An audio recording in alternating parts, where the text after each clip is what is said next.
Em 2022, Sherry Morrison tinha 68 anos e um jeito de andar que parecia sempre pedir permissão, como se o mundo fosse um pouco grande demais para ela, mesmo tendo-o construído com as próprias mãos. Era viúva, com os cabelos grisalhos presos num coque apertado e roupas simples escolhidas por hábito, não por falta de dinheiro. Um casaco bege com as mangas quase sem brilho pelo uso, sapatilhas confortáveis e uma bolsa de couro gasta. Vivia sem ostentação, quase como uma escolha moral, porque, para ela, o caráter importava mais do que qualquer rótulo. O que quase ninguém sabia menos, e o que ela nunca anunciou, era que ela era a fundadora e CEO da Meridian Technologies, uma corporação que construiu ao longo de 35 anos, com milhares de funcionários e contratos capazes de mudar o rumo de uma cidade inteira. E era justamente essa descrição, essa aparência de ser como todo mundo,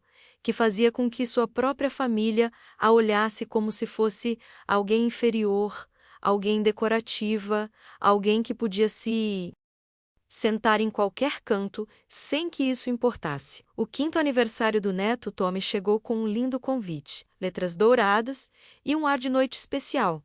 Mas quando Sherry entrou no restaurante, percebeu que não se tratava de uma reunião familiar.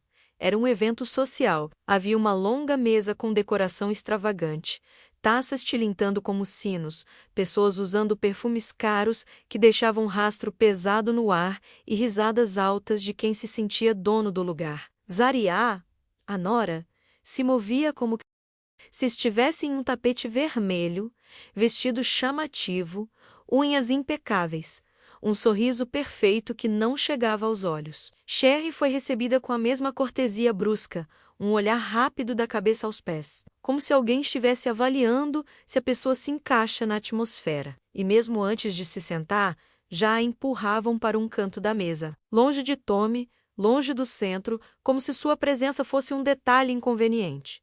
Sherry não disse nada. Ela engoliu o desconforto, como já havia engolido tantas outras coisas na vida, tentando não estragar a noite do neto, sem imaginar que aquela noite a destruiria por dentro. Quando Zaria soltou a primeira piada, foi como se tivesse colocado um holofote em Sherry, fazendo com que todos a olhassem com condescendência. Ela comentou, com uma risada doce, que era admirável que uma mulher daquela idade ainda trabalhasse como faxineira, como se a única maneira de explicar sua simplicidade fosse menosprezá-la. Algumas pessoas riram,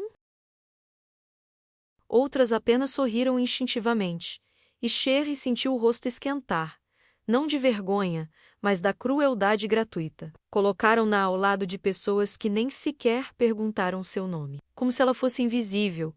E toda vez que ela tentava olhar para Tommy, alguém intervinha, alguém o distraía, alguém o afastava. Se você já se sentiu deslocado em um lugar onde achava que pertencia, deixe um comentário sobre de onde está lendo ou ouvindo, porque esse sentimento, quando infligido pela própria família, carrega um peso que você nunca esquece. O golpe final não veio com gritos, mas com uma frase calma, quase banal, assim que Sherry se levantou para se aproximar de Tommy e lhe entregar o presente. Zaria apareceu ao seu lado, tocou seu antebraço com dedos frios e disse que era inapropriado ela estar ali, que estava perturbando o ambiente. E o pior é que disse isso na frente de todos, como alguém sendo expulsa de um clube exclusivo. Depois chamou a segurança do restaurante. Não porque Sherry tivesse feito algo, mas para humilhá lá em público.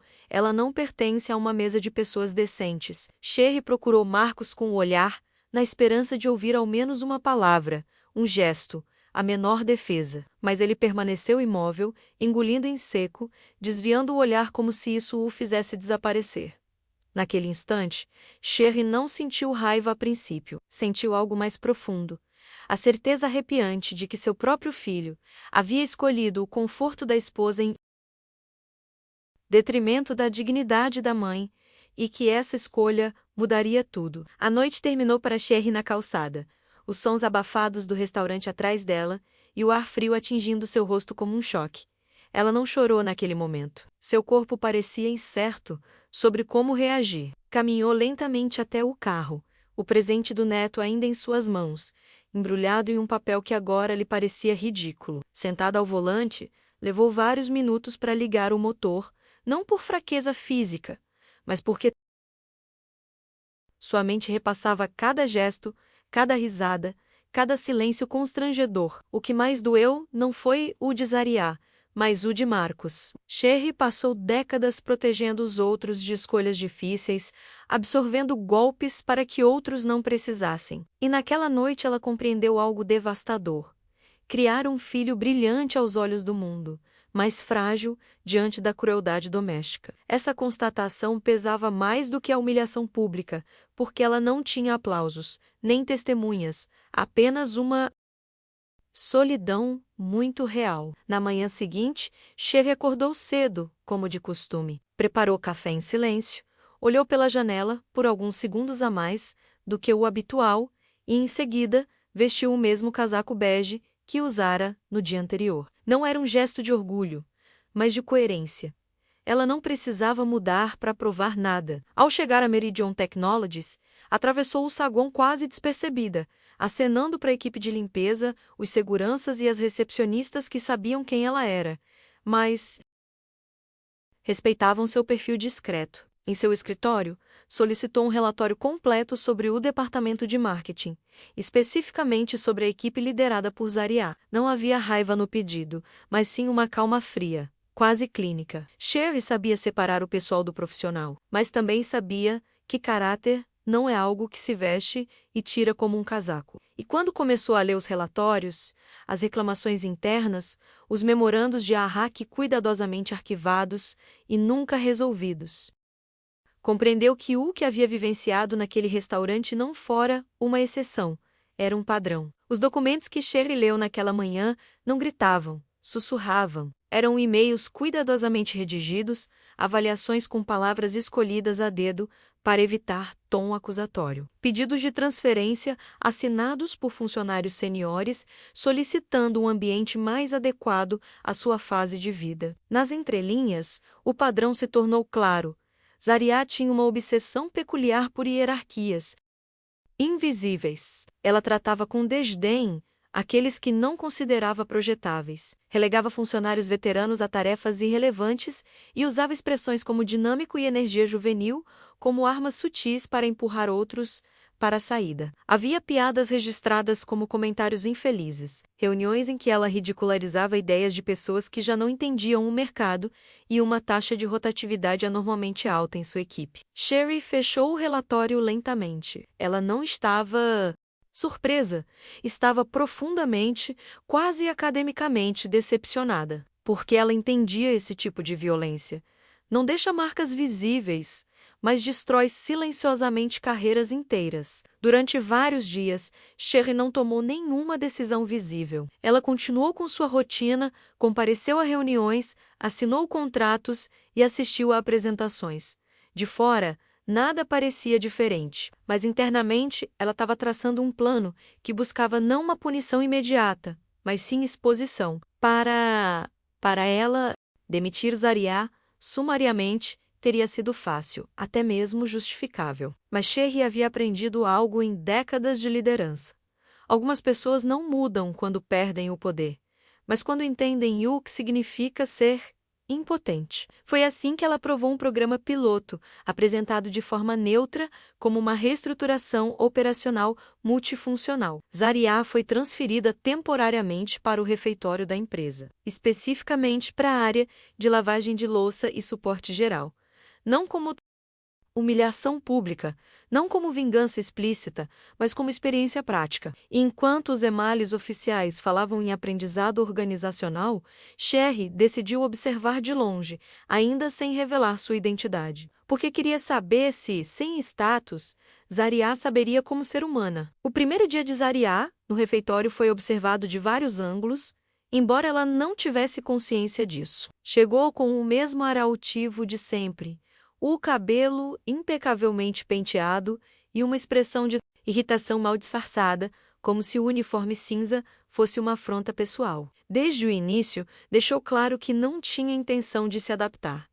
Perguntou quanto tempo essa bobagem duraria. Evitou contato visual com quem lhe dava instruções e reclamou do cheiro de detergente como se fosse um castigo indigno. Sherry, de uma mesa discreta no fundo do refeitório, observou-a corrigir uma senhora mais velha sobre a maneira como empilhava os pratos, não para ajudar, mas para demonstrar superioridade. Chamou-a de lenta, antiquada e comentou em voz alta que esse tipo de trabalho não exigia raciocínio. Ninguém respondeu. O silêncio era a resposta usual daqueles que aprenderam a sobreviver sem confrontos. E naquele silêncio, Sherry reconheceu a mesma crueldade que sentira no restaurante, agora sem vestidos caros ou taças de cristal, mas igualmente dolorosa. Com o passar das semanas, longe de aprender, Zariá se tornava cada vez mais amarga. Ela se referia aos colegas como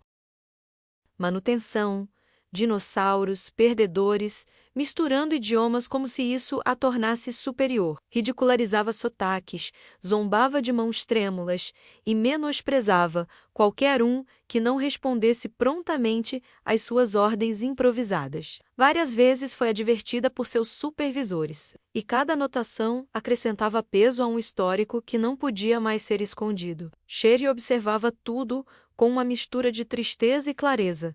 Não havia humildade em Zariá, apenas orgulho ferido. Não havia aprendizado quando o coração estava fechado. Foi então que ela decidiu que a fase de observação havia terminado, porque às vezes proteger os outros significa abandonar a expectativa de que alguém mude e começar a mostrar exatamente quem são, sem disfarces ou desculpas. A convocação chegou como qualquer outra reunião formal. Assunto genérico, sala da diretoria, horário preciso. Zariá entrou no andar superior com sua habitual postura confiante, convencida de que se tratava apenas de mais uma formalidade. Talvez uma avaliação de rotina. A sala era iluminada por grandes janelas, com uma longa mesa de madeira clara e cadeiras que inspiravam respeito sem serem ostentosas. Quando Sherry já estava sentada à cabeceira da mesa, com as mãos juntas e as costas eretas, Zariá não a reconheceu imediatamente. Alguns segundos constrangedores se passaram antes que seus olhos se acostumassem à cena. A senhora de casaco bege não estava ali como convidada, nem como observadora silenciosa. Ela estava ali como quem tomava as decisões. O silêncio se tornou denso. Sherry não elevou a voz, nem mudou a expressão. Simplesmente se apresentou com seu nome completo e cargo. Naquele instante, o mundo de Zariá se reorganizou repentinamente, como um prédio que descobre que seus alicerces nunca foram o que ela imaginara. A reação foi uma mistura caótica de negação e teatralidade. Zariá falava rápido, ria nervosamente e insistia que devia ser um mal-entendido, que não podia ser nada pessoal. Quando Sherry apresentou os relatórios, as datas, os comentários transcritos textualmente pelo Departamento de Recursos Humanos, a narrativa mudou. Ela passou a se vitimizar, alegando ter sido mal interpretada, que era uma mulher exigente em um ambiente competitivo. Não houve um único pedido de desculpas genuíno, nem uma pausa para refletir sobre o dano causado. Sherry a ouviu atentamente, sem interromper, como quem deixa a verdade vir à tona. Finalmente, com voz firme e calma, ofereceu-lhe 2 caminhos claros: permanecer na área operacional tempo suficiente para aprender respeito e humildade, ou apresentar sua demissão com uma carta de recomendação neutra. Não era vingança, era uma consequência. Zariá escolheu ficar, não para aprender, mas por orgulho. E nessa escolha, Sherry confirmou que o poder nem sempre transforma. Às vezes, ele apenas revela com mais clareza quem cada pessoa realmente é. O impacto daquela reunião não ficou restrito a Maridião. Chegou à casa de Marcos. Como verdades incômodas costumam chegar, primeiro como rumores, depois como perguntas, e finalmente como um confronto inevitável. Marcos começou a notar mudanças em Zariá antes mesmo de entendê-las. Ela chegava atrasada, falava mal do trabalho, reclamava de pessoas inúteis, sem perceber que estava repetindo exatamente as mesmas palavras, que haviam magoado sua mãe. Quando ele perguntava, ela respondia evasivamente, dizendo que a empresa estava jogando sujo, que havia uma caça às bruxas, que alguém queria lhe dar uma lição. Sherry não interveio imediatamente. Ela esperou, porque sabia que para o filho acordar, acusações não bastavam.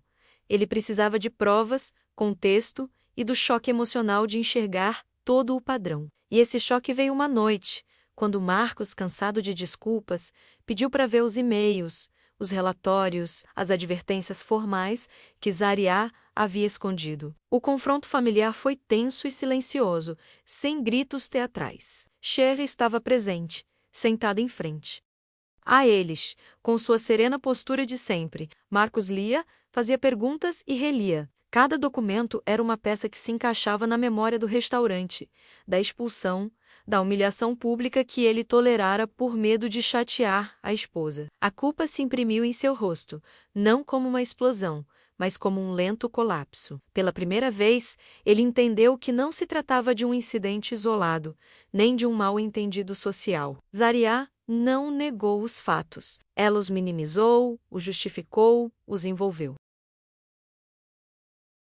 em uma retórica vazia de meritocracia. E naquele momento, Marcos viu algo que não queria ver há anos. Não fora apenas sua mãe que havia sido prejudicada, mas muitas outras pessoas. E ele fora cúmplice por seu silêncio. A ruptura não foi imediata, mas foi irreversível. Depois daquela noite, a casa de Marcos tornou-se um lugar pesado e opressivo, repleto de palavras sussurradas e olhares desviados. Zariá se movia como se tudo fosse uma injustiça pessoal, convencida de que o mundo conspirava contra ela, enquanto Marcos começou a carregar um novo fardo, a culpa de ter falhado como filho e como homem. Sherry não exigia nada. Não levantava voz nem pedia desculpas. Seu silêncio era diferente agora. Não era submissão, era um limite. Marcos começou a notar detalhes que antes ignorava. Como Zariá zombava das pessoas na rua, como falava dos empregados domésticos como se fossem objetos, como nunca demonstrava culpa, apenas raiva por ter sido exposta. A decisão final veio sem drama. Uma conversa curta, honesta e exaustiva, na qual Marcos compreendeu que não podia mais justificar o injustificável. O casamento terminou não por causa de um único erro, mas pelo acúmulo de desprezo que se tornara um modo de vida. Semanas depois, Zariá saiu de casa, levando consigo a certeza de que não havia aprendido nada. Na empresa, permaneceu mais algum tempo na área de operações, não por desejo de mudança, mas por orgulhosa resistência, como se perseverar fosse uma forma de vitória. Mas o ambiente gradualmente a rejeitou, sem intrigas ou punições adicionais. Sua incapacidade de enxergar os outros como iguais a isolou definitivamente. Meses depois, apresentou sua demissão sem despedidas ou discursos, convencida de que fora vítima de uma vingança, sem compreender que o ocorrido era algo mais simples e mais complexo. Seu caráter fora exposto, Sherry observou esse desfecho sem satisfação ou tristeza excessiva. Algumas pessoas não mudam, e aceitar isso também é uma forma de maturidade. Maturidade. Para ela, o foco não era mais Zariá, mas sim reparar que ainda podia ser salvo. O processo de reconstrução não foi imediato nem fácil. Marcos teve que reaprender a olhar para a mãe sem o filtro do hábito ou do orgulho ferido. Ele começou com pequenos gestos, telefonemas mais longos, visitas sem pressa, perguntas que nunca havia feito antes. Sherry, por sua vez, não se apressou em perdoar. Ela entendia que o verdadeiro perdão não nasce da culpa, mas da responsabilidade. Com tempo, Marcos falou sobre seus medos, sobre como havia confundido paz com silêncio, amor com evitar conflitos. Sherry ouviu, sem interromper, como havia ouvido tantos funcionários ao longo dos anos, sabendo que a cura não se trata de apagar o que aconteceu, mas de colocá-lo em seu devido lugar. O vínculo começou a se fortalecer quando Marcos parou de dar desculpas e começou a mudar seu comportamento. Não houve grandes promessas, apenas consistência. E para Sherry, isso sempre fora mais valioso do que qualquer pedido de desculpas elaborado. Recuperar Tommy foi o passo mais delicado. Sherry não queria forçar encontros nem reivindicar direitos. Ela esperou que as coisas se encaixassem naturalmente. No primeiro dia em que o menino correu para ela novamente sem que ninguém o impedisse, Sherry sentiu algo que não havia sentido nem mesmo ao assinar os contratos mais importantes de sua vida: alívio. Enquanto o abraçava, pensou em quantas pessoas, quantas famílias tiveram o poder usado para separar em vez de proteger. Se esta parte da história fez você pensar em alguém que foi subestimado, ignorado ou injustamente deixado de lado, talvez valha a pena compartilhá-la, porque existem histórias que precisam ser compartilhadas para que outros sejam encorajados a estabelecer limites. 6 meses depois daquela noite no restaurante, a Meridian Technologies não era mais exatamente a mesma empresa. Sherry havia iniciado mudanças discretas,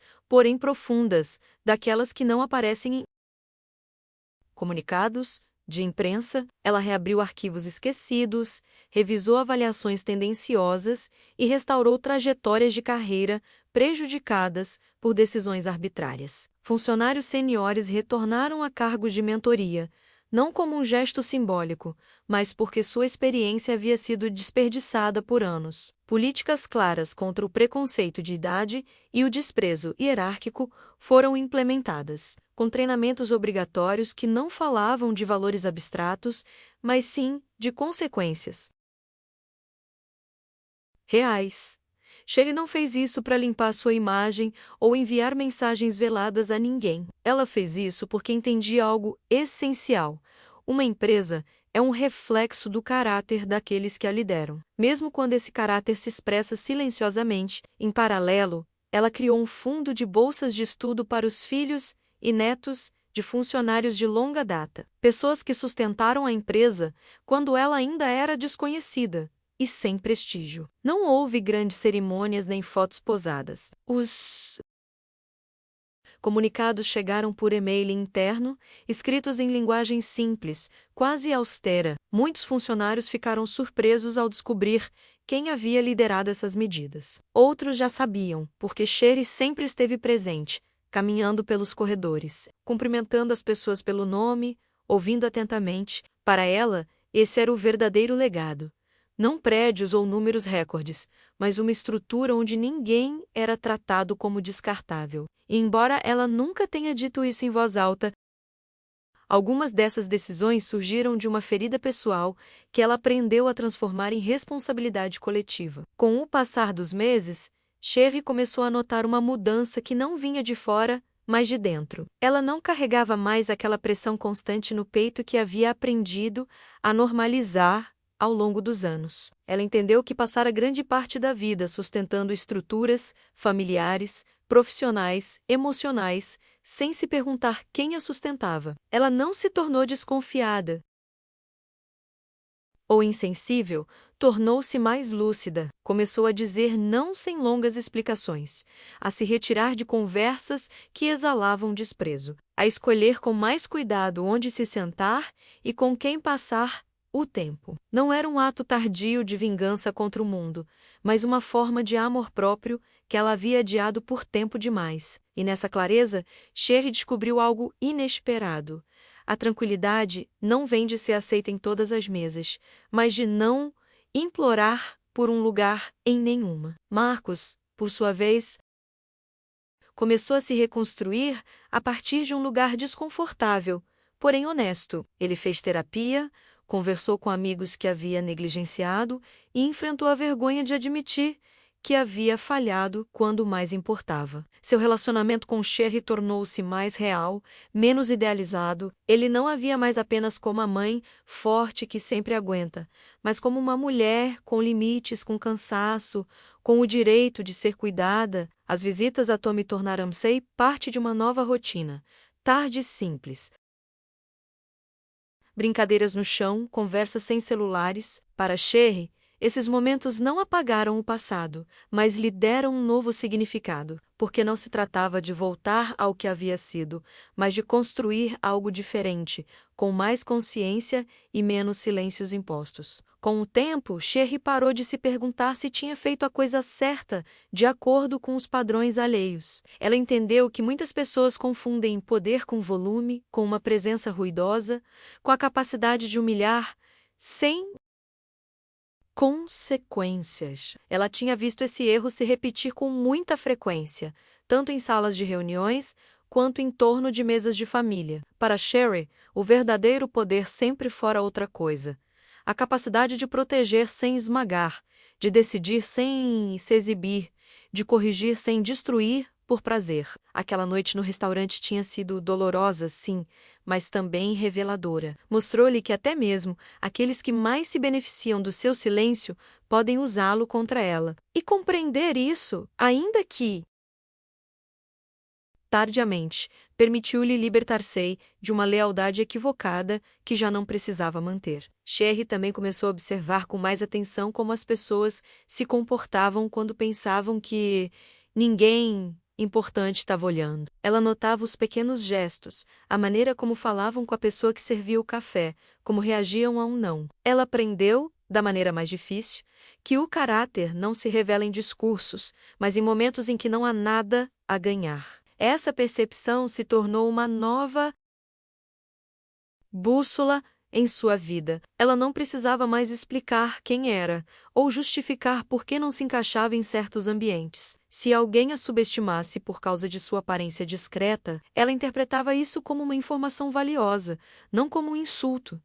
Porque agora ela sabia que nem toda mesa merece companhia, e nem toda rejeição é uma perda. Às vezes, à noite, Sherry se lembrava do exato momento em que lhe pediram para sair do restaurante. Não o fazia com ressentimento, mas com uma clareza serena. Pensava em como fora fácil para os outros decidirem que ela não pertencia àquele lugar bezeando-os, unicamente em uma aparência que nunca contava toda a história. Aquela lembrança já não doía como antes. Havia se transformado em uma espécie de âncora, algo que a mantinha consciente de quem ela era e do que jamais permitiria novamente. Sherry compreendeu que passara muitos anos confundindo discrição com invisibilidade e que, embora não precisasse ser vista para reconhecer seu valor, também não precisava aceitar ser apagada. Essa constatação foi talvez uma das lições mais profundas de toda a sua vida. Ela também aceitou que nem todas as histórias terminam com o remorso ou a redenção completa de alguém. Zariah nunca mais se desculpou,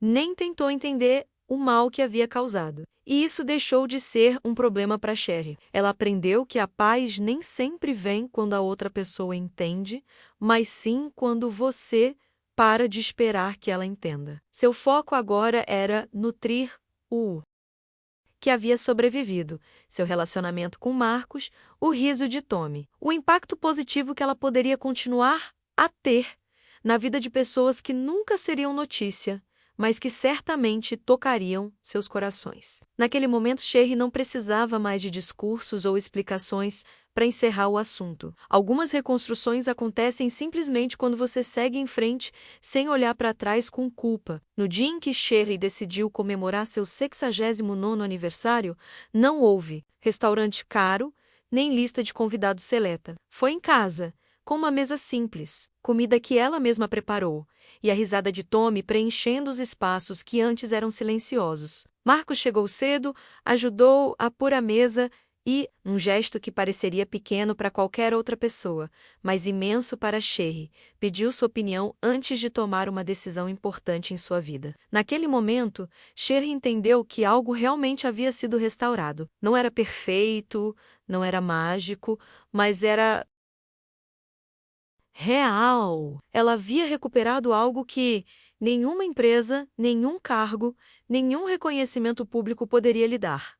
Respeito onde mais importava, e essa recuperação não veio da imposição de sua vontade, mas da manutenção de limites com calma e consistência. A história de Sherry não terminou com aplausos ou manchetes, mas com uma certeza silenciosa que a acompanharia até o fim de seus dias. O verdadeiro poder não reside em humilhar aqueles que parecem mais fracos, mas em proteger sem precisar se exibir. A dignidade não depende de status, roupas ou do lugar que lhe é reservado, mas de não trair a si mesmo para se encaixar. E o caráter menos aquilo que alguns confundem com ambição. Sempre acaba revelando quem merece um lugar à mesa e quem só sabe ocupá-lo quando ninguém o questiona. Cherry continuou vivendo como sempre viveu, com simplicidade, discrição e determinação, mas nunca mais aceitou um lugar que não fosse digno de sua história.